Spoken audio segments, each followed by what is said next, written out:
Puluhan orang menghalangi upaya Kejari Jember mengeksekusi penahanan Kades Mundurejo, Kecamatan Umbul Sari, Jember, Edi Santoso, terpidana kasus korupsi paving Rp242 juta saat berada di area halaman belakang Gedung Pengadilan Negeri Tipikor, Surabaya pada Selasa 14 Mei 2024 siang. Pantauan tribunjatim.com di lokasi, massa tampak berusaha mengerumuni terpidana Edi Santoso yang hendak menghadiri sidang peninjauan kembali di salah satu sidang kantor pengadilan tersebut. Massa tampak berupaya mengelilingi tubuh Edi Santoso yang mengenakan kemeja lengan panjang berwarna putih, bercelana panjang warna hitam dan berpeci hitam. Massa yang terdiri dari bapak-bapak dan emak-emak itu berupaya melindungi terpidana Edi Santoso dari pihak Jaksa Kejari Jember. Ternyata pada siang itu Jaksa Kejari Jember sedang berupaya melakukan eksekusi penahanan terhadap terpidana Edi Santoso. Pasalnya Edi Santoso telah divonis oleh Majelis Hakim Pengadilan Negeri Tipikor, Surabaya yang diketahui Marper Pandiangan dengan pidana penjara setahun dan denda 50 juta atas kasus tersebut. Massa tampak begitu getol dengan upayanya melindungi Edi Santoso. Barikade manusia yang dibuat oleh massa itu membuat Edi Santoso berhasil dibawa keluar dari area kantor Pengadilan Negeri Tipikor, Surabaya. Setelah keluar, Edi Santoso dipaksa masuk ke dalam minibus Elf yang disewa oleh rombongan massa tersebut. Rampung meluapkan emosi dengan mendapat seorang jaksa berpakaian sipil yang tak kuasa menghalangi upaya nekat tersebut. Alhasil massa pelindung sukses membawa terpidana Edi Santoso pergi. Lalu disusul oleh seorang perempuan berhijab coklat yang diduga kuat istri dari terpidana Edi Santoso. Koordinator massa Muhammad Romli mengatakan pihaknya menghalangi eksekusi penahanan ini karena meyakini terpidana Edi Santoso tak bersalah atas kasus tersebut. Dan upaya kriminalisasi yang menjerat sosok terpidana Edi Santoso hanya akal-akalan semata atau lebih tepatnya rekayasa. Pasalnya, perkara pembangunan di desanya sebenarnya menjadi tanggung jawab dari pihak pejabat Kades sebelumnya. Artinya, upaya penahanan tidaklah tepat karena Edi Santoso dinilai tak bersalah.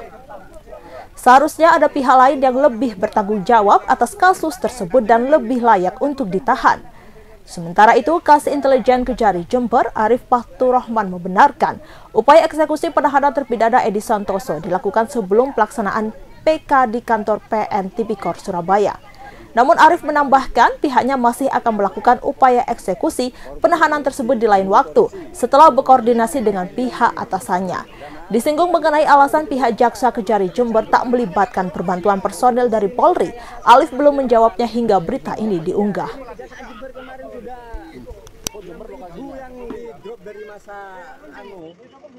Dari rumah itu kemarin. Pak, izin Pak, mau wawancara Pak.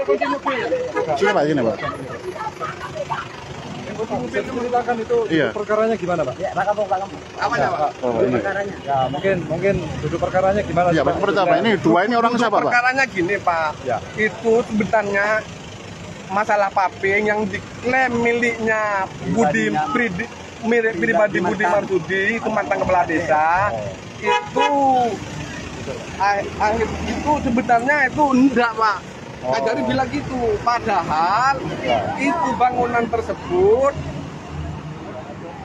akhirnya bangunan tersebut dianggarkan oleh desa.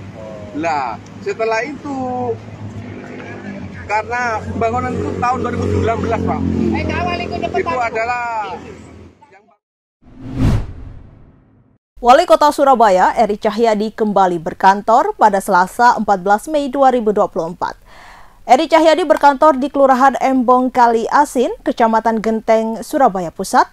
Wali Kota menyempatkan untuk belusukan ke perkampungan untuk meninjau sejumlah proyek saluran yang menghubungkan dana kelurahan atau dakel. Beberapa kawasan yang ia tinjau diantaranya adalah kawasan Keputran Panjunan. Di tempat ini, Wali Kota meninjau pembiayaan saluran warga. Mantan Kepala Badan Perencanaan dan Pembangunan Kota ini memastikan ukuran saluran serta elevasi drainase telah sesuai peruntukannya, sehingga saluran bisa dengan cepat mengalirkan air ketika hujan datang. Tak hanya itu, ia juga berharap saluran tersebut bisa mengantisipasi genangan di perkampungan. serta memberikan akses jalan yang nyaman untuk aktivitas warga. Eri mengakui pekerjaan saluran di perkampungan tidaklah mudah, mengingat area yang sempit dan aktivitas warga yang cukup tinggi, sehingga membutuhkan pekerjaan yang memang lebih teliti. Tak hanya memastikan pekerjaan berjalan sesuai perencanaan, Wali Kota Eri juga bangga pengerjaan saluran banyak melibatkan warga setempat. Proyek yang menggunakan dana kelurahan tersebut merekrut banyak warga kurang mampu di sekitar area proyek sebagai pekerja. Wali Kota Eri berharap proyek pengerjaan yang melibatkan warga bisa dilakukan di seluruh kawasan di Kota Pahlawan ini. Sehingga bukan hanya infrastruktur saja yang meningkat, pendapatan warga yang kurang mampu bisa terangkat. Melihat saluran. Tadi saya minta saluran yang ada, ketika ada perbaikan saluran, maka saluran ini ketika sudah tertutup, maka tingginya harus sama rata dengan jalan, dengan paving. Pavingnya harus rata, karena apa? Fungsi jalan semakin lebar. Ini ada manfaatnya untuk jalan. Memang pekerjaan di kampung ini sulit, karena kampungnya tidak lebar, kecil, sehingga membutuhkan pekerjaan yang lebih lebih teliti. Tapi yang membuat saya bangga, pekerjaan dana kelurahan yang dikerjakan kelurahan ini, itu yang mengerjakan adalah warga Kota Surabaya, warga setempat. Sehingga pembayaran APBD itu bisa dimanfaatkan oleh warga Surabaya, tidak keluar dari Kota Surabaya. Tadi saya nggak percaya, saya tanya namanya Mas Eko, ternyata warga di sini. Ini syukur, berarti ketika saya ngantor di kelurahan tahun 2021-2022 sudah dijalankan oleh teman-teman di tahun 2023 sampai 2024. Ketika saya ngecek ke lapangan, ternyata sudah berjalan. Pembunuhan Vina kembali menjadi sorotan publik seusai film bertajuk Vina sebelum 7 hari tayang di bioskop. Rupanya sebelum film itu tayang, dua sosok pria misterius mendatangi keluarga Vina. Kedua pria itu meminta agar kasus pembunuhan Vina tak dibuka kembali. Dikutip dari Kompas.com, hal itu diungkapkan oleh kakak Vina, yakni Marliana, 33 tahun. Marliana mengatakan, dua pria misterius itu meminta agar proses pembuatan film Vina sebelum 7 hari tak dilanjutkan. Dua pria itu mengatakan, film yang diangkat dari kisah nyata justru akan membuat kasus Vina kembali ramai. Meski begitu, Marliana mengatakan bahwa kisah Vina dijadikan film merupakan hak dari keluarga. Marliana pun balik mendesak dua pria itu agar menangkap 3 buronan pelaku pembunuhan Vina jika kasus tersebut tak ingin ramai kembali. Kini, kasus pembunuhan Vina kembali menjadi sorotan publik seusai film itu tayang di bioskop sejak 8 Mei 2024.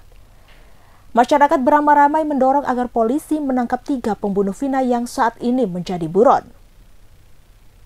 Terutama dari pihak keluarga, Marliana berharap polisi benar-benar akan menangkap 3 pelaku yang masih menjadi buronan.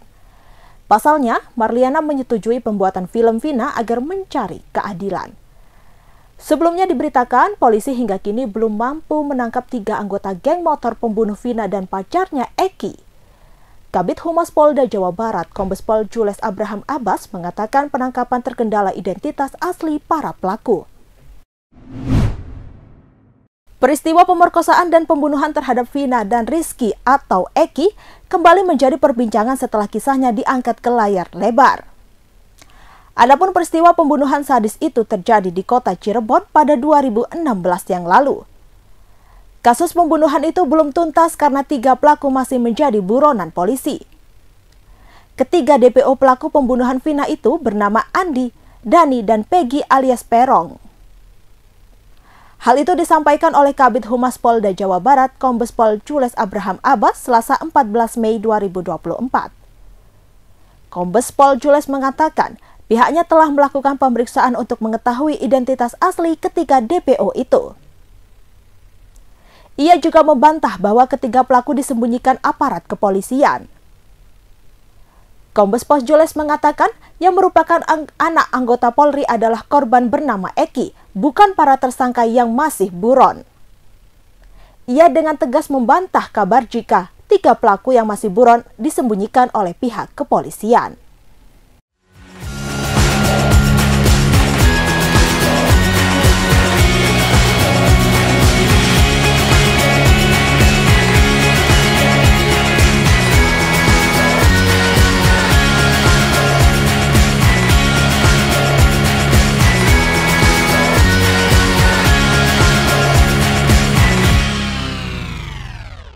Download Tribun X sekarang. Menghadirkan lokal menjadi Indonesia.